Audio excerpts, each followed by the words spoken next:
ಆತ್ಮೀಯ ವೃತ್ತಿ ಬಾಂಧವರಿಗೆ ನಮಸ್ಕಾರಗಳು. MHRD UDICE ಪ್ಲಸ್ನಲ್ಲಿ 2026-27ನೇ ಸಾಲಿಗಾಗಿ ಟೀಚರ್ ಮಾಡ್ಯೂಲ್ನಲ್ಲಿ ಟೀಚರ್ ಡೀಟೇಲ್ಸನ್ನು ಅಪ್ಡೇಟ್ ಮಾಡಲಿಕ್ಕೆ ಅವಕಾಶವನ್ನು ಮಾಡಿಕೊಡಲಾಗಿದೆ. ಅದನ್ನು ಯಾವ ರೀತಿ ಅಪ್ಡೇಟ್ ಮಾಡಬೇಕು ಅನ್ನೋದನ್ನು ನಾವು ಈ ವಿಡಿಯೋದಲ್ಲಿ ತಿಳ್ಕೊಳ್ಳೋಣ. ಅದಕ್ಕಾಗಿ MHRD UDICE ಪ್ಲಸ್ನ ಟೀಚರ್ ಮಾಡ್ಯೂಲ್ಗೆ ಲಾಗಿನ್ ಆಗಿ.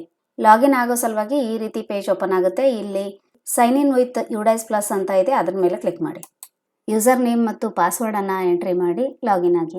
ಇದು ಟೀಚರ್ ಮಾಡ್ಯೂಲ್ನ ಹೋಮ್ ಪೇಜ್ ಆಗಿದೆ. ಇಲ್ಲಿ ಶಿಕ್ಷಕರ ಮಾಹಿತಿಯನ್ನು ಅಪ್ಡೇಟ್ ಮಾಡೋ ಸಲುವಾಗಿ ಇಲ್ಲಿ ಮೊದಲನೇ option teaching, non teaching, VTP, DCF to fill the data ಅಂತ ಇದೆ. ಅದರ ಕೆಳಗಡೆ ಇರುವಂತಹ ಗೋ ಮೇಲೆ ಕ್ಲಿಕ್ ಮಾಡಿ. ಇದು ಆಯಾ ಶಾಲೆಯಲ್ಲಿರುವಂತಹ ಸ್ಟಾಫ್ ಸಮ್ಮರಿ ರಿಪೋರ್ಟ್ ಇದೆ. ಇಲ್ಲಿ ರೆಗ್ಯುಲರ್ ಟೀಚಿಂಗ್ ಸ್ಟಾಫ್, ನಾನ್ ರೆಗ್ಯುಲರ್ ಟೀಚಿಂಗ್ ಸ್ಟಾಫ್ ಇದೆ, ಟೋಟಲ್ ಟೀಚಿಂಗ್ ಸ್ಟಾಫ್ ಇನ್ ಪೊಸಿಷನ್ ಇದೆ, ನಾನ್ ಟೀಚಿಂಗ್ ಸ್ಟಾಫ್ ಇದೆ, number of teaching staff required. ನಾವೀಗ ಶಿಕ್ಷಕರ ಒಂದು ಮಾಹಿತಿಯನ್ನು ಅಂದರೆ ಆಲ್ರೆಡಿ ಶಾಲೆಯಲ್ಲಿ ಇರುವಂತಹ ಶಿಕ್ಷಕರ ಮಾಹಿತಿಯನ್ನು ಅಪ್ಡೇಟ್ ಮಾಡಬೇಕಾಗಿದೆ. ಹಾಗಾಗಿ ಟೋಟಲ್ ಟೀಚಿಂಗ್ ಸ್ಟಾಫ್ ಇನ್ ಪೊಸಿಷನ್ ಅದ್ರ ಮುಂದ್ಗಡೆ ಇರುವಂತಹ ಟೋಟಲ್ ಟೀಚರ್ಸ್ ಮುಂದ್ಗಡೆ 2 ಅಂತ ತೋರಿಸ್ತಾ ಇದೆ, ಇನ್ಕಂಪ್ಲೀಟ್ನಲ್ಲಿ 2 ಅಂತ ತೋರಿಸ್ತಾ ಇದೆ. ಇಲ್ಲಿರುವಂತಹ ಶಿಕ್ಷಕರ ಮಾಹಿತಿ ಅಪ್ಡೇಟ್ ಮಾಡೋ ಸಲುವಾಗಿ ಇನ್ಕಂಪ್ಲೀಟ್ ಮುಂದ್ಗಡೆ ಇರುವಂತಹ 2 ಮೇಲೆ ಕ್ಲಿಕ್ ಮಾಡಿ. ಇಲ್ಲಿ ನೋಡಿ ಟೀಚಿಂಗ್ ಸ್ಟಾಫ್ ಲಿಸ್ಟ್ ಇದೆ. ಈ ಶಾಲೆಯಲ್ಲಿ 2 ಶಿಕ್ಷಕರಿದ್ದಾರೆ. ಇಲ್ಲಿ ಸೀರಿಯಲ್ ನಂಬರ್ ಇದೆ, ಆ ಶಿಕ್ಷಕರ basic details, qualification, Aadhaar verified status ಇದೆ, ಟೈಪ್ ಆಫ್ ಸ್ಟಾಫ್, ಅಪ್ಡೇಟ್ ಅಂತ ಇದೆ, ಸ್ಟೇಟಸ್ ಆರ್ ಆ್ಯಕ್ಷನ್ ಅಂತ ಇದೆ. ಸ್ಟೇಟಸ್ ಆರ್ ಆ್ಯಕ್ಷನ್ನಲ್ಲಿ ನಾವು ನೋಡೋದಾದರೆ ಇನ್ಕಂಪ್ಲೀಟ್ ಅಂತ ತೋರಿಸ್ತಾ ಇದೆ. ಈಗ ಪ್ರತಿಯೊಬ್ಬ ಟೀಚರ್ಸ್ನ ಮುಂದ್ಗಡೆ ಅಪ್ಡೇಟ್ ಅಂತ ಇದೆ. ಅದರಲ್ಲಿ 3 ಪ್ರೊಫೈಲ್ಗಳನ್ನು ನಾವು ನೋಡ್ತೀವಿ. ಮೊದಲನೇದ್ದು ಜನರಲ್ ಪ್ರೊಫೈಲ್ ಇದೆ, ಎರಡನೇದ್ದು ಅಪಾಯಿಂಟ್ಮೆಂಟ್ ಆ್ಯಂಡ್ ಟೀಚಿಂಗ್ ಪ್ರೊಫೈಲ್ ಇದೆ, ಮೂರನೇದ್ದು ಟ್ರೈನಿಂಗ್ ಆ್ಯಂಡ್ ಅದರ್ ಡೀಟೇಲ್ಸ್ ಅಂತ ಇದೆ.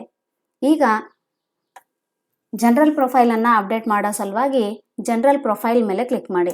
ಜನರಲ್ ಪ್ರೊಫೈಲ್ನಲ್ಲಿ ಶಿಕ್ಷಕರಿಗೆ ಸಂಬಂಧಪಟ್ಟಂತಹ ನ್ಯಾಷನಲ್ ಕೋಡ್ ಇದೆ, name of the teacher, type of staff, gender, date of birth, staff code or state code ಅಂತ ಇದೆ, social category, highest academic qualification, trade or degree, highest professional qualification, mobile number ಇದೆ, email, Aadhaar number, name as per Aadhaar. ಈ ರೀತಿ ಆ ಶಿಕ್ಷಕರಿಗೆ ಸಂಬಂಧಿಸಿದಂತಹ basic details ಇದೆ. ಅವೆಲ್ಲವೂ ಡಿಫಾಲ್ಟಾಗಿ ಬಂದಿರ್ತವೆ. ಕೆಲವೊಂದು ಏನಾದರೂ ಅಪ್ಡೇಟ್ ಮಾಡೋದಿದ್ರೆ ಅಪ್ಡೇಟ್ ಮಾಡಿ ಕೊನೆಗೆ ಕೆಳಗಡೆ ಅಪ್ಡೇಟ್ ಅನ್ನುವಂತಹ ಆಪ್ಷನ್ ಇದೆ, ಅದ್ರ ಮೇಲೆ ಕ್ಲಿಕ್ ಮಾಡಿ. ನೋಡಿ teaching staff details updated successfully ಅಂತ ನೋಟಿಫಿಕೇಶನ್ ಬಂದಿದೆ. ಎರಡನೇದು ಅಪಾಯಿಂಟ್ಮೆಂಟ್ ಆ್ಯಂಡ್ ಟೀಚಿಂಗ್ ಪ್ರೊಫೈಲ್ ಇದೆ. ಇಲ್ಲಿ ಆ ಶಿಕ್ಷಕರಿಗೆ ಅಪಾಯಿಂಟ್ಮೆಂಟ್ಗೆ ಸಂಬಂಧಿಸಿದಂತಹ ಮಾಹಿತಿ ಇರುತ್ತೆ.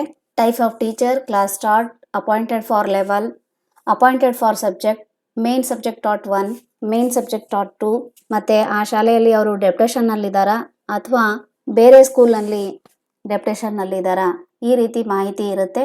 ಇದನ್ನು ಸರಿಯಾಗಿ ಒಂದು ಸಾರಿ ನೋಡಿಬಿಟ್ಟು ಏನಾದರೂ ಅಪ್ಡೇಟ್ ಮಾಡೋದಿದ್ರೆ ಅಪ್ಡೇಟ್ ಮಾಡಿ ಕೊನೆಗೆ ಕೆಳಗಡೆ ಅಪ್ಡೇಟ್ ಮೇಲೆ ಕ್ಲಿಕ್ ಮಾಡಿ. ಕೊನೆಯದು 3ನೇ profile training and other details ಅಂತ ಇದೆ. ಇಲ್ಲಿ ಆ ಶಿಕ್ಷಕರಿಗೆ ಸಂಬಂಧಿಸಿದಂತಹ ಟ್ರೈನಿಂಗ್ ಅವರು ಯಾವೆಲ್ಲ ತರಬೇತಿಗಳನ್ನು ಪಡೆದಿದ್ದಾರೋ ಅದ್ರ ಬಗ್ಗೆ ಮಾಹಿತಿ ಕೇಳಲಾಗಿದೆ. ಅದನ್ನು ಕೂಡ ಡಿಫಾಲ್ಟ್ ಆಗಿ ಬಂದಿದೆ. ಏನಾದರೂ ಇನ್ನೊಂದಷ್ಟು ಅಪ್ಡೇಟ್ ಮಾಡೋದಿದ್ರೆ ಅದನ್ನು ಮಾಡಿ ಕೊನೆಗೆ ಕೆಳಗಡೆ ಅಪ್ಡೇಟ್ ಮೇಲೆ ಕ್ಲಿಕ್ ಮಾಡಿ. ನೋಡಿ ಈಗ ನಾವು ಮತ್ತೆ ಟೀಚರ್ ಲಿಸ್ಟ್ ಪೇಜ್ಗೆ ಬಂದಿದ್ದೇವೆ. ಇಲ್ಲಿ ಯಾವ ಶಿಕ್ಷಕರ ಒಂದು ಮಾಹಿತಿಯನ್ನು ಅಪ್ಡೇಟ್ ಮಾಡಿದ್ದೇವೆಯೋ ಆ ಶಿಕ್ಷಕರ ಮುಂದ್ಗಡೆ ಅಪ್ಡೇಟ್ ಕಾಲಮ್ನಲ್ಲಿ ಇರುವಂತಹ 3 ಪ್ರೊಫೈಲ್ಗಳು ಈಗ ಗ್ರೀನ್ ಮಾರ್ಕಲ್ಲಿ ಇರೋದು ನಮಗೆ ಕಾಣಿಸುತ್ತೆ. ಅಂದರೆ ಅಪ್ಡೇಟ್ ಆಗಿದೆ ಅಂತ ಅರ್ಥ. ಸ್ಟೇಟಸ್ನಲ್ಲಿ ನೋಡೋದಾದರೆ ಕಂಪ್ಲೀಟೆಡ್ ಅಂತ ಬರ್ತಾ ಇದೆ. ಈ ರೀತಿ ಈ ಶಾಲೆಯಲ್ಲಿರುವಂತಹ ಎಲ್ಲ ಶಿಕ್ಷಕರ 3 ಪ್ರೊಫೈಲ್ಗಳನ್ನು ಅಪ್ಡೇಟ್ ಮಾಡಬೇಕಾಗಿದೆ.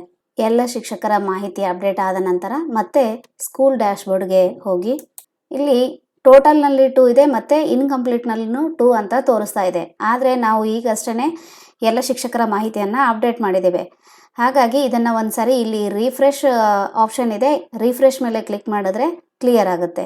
ನೋಡಿ ಇಲ್ಲಿ ರಿಫ್ರೆಶ್ ಮಾಡಿದ ತಕ್ಷಣ ಟೋಟಲ್ನಲ್ಲಿ 2 ತೋರಿಸ್ತಾ ಇದೆ, ಇನ್ಕಂಪ್ಲೀಟ್ನಲ್ಲಿ 0 ತೋರಿಸ್ತಾ ಇದೆ. ಅಂದರೆ ಈ ಶಾಲೆಯಲ್ಲಿರುವಂತಹ ಎಲ್ಲ ಶಿಕ್ಷಕರ ಮಾಹಿತಿ ಅಪ್ಡೇಟ್ ಆಗಿದೆ ಅಂತ ಅರ್ಥ. ಈ ರೀತಿ ನಾವು ನಮ್ಮ ಶಾಲೆಯಲ್ಲಿರುವಂತಹ ಎಲ್ಲ ಶಿಕ್ಷಕರ ಮಾಹಿತಿಯನ್ನು ಅಪ್ಡೇಟ್ ಮಾಡಬಹುದು. ಈ ವಿಡಿಯೋವನ್ನು ವೀಕ್ಷಿಸಿದ್ದಕ್ಕಾಗಿ ಧನ್ಯವಾದಗಳು.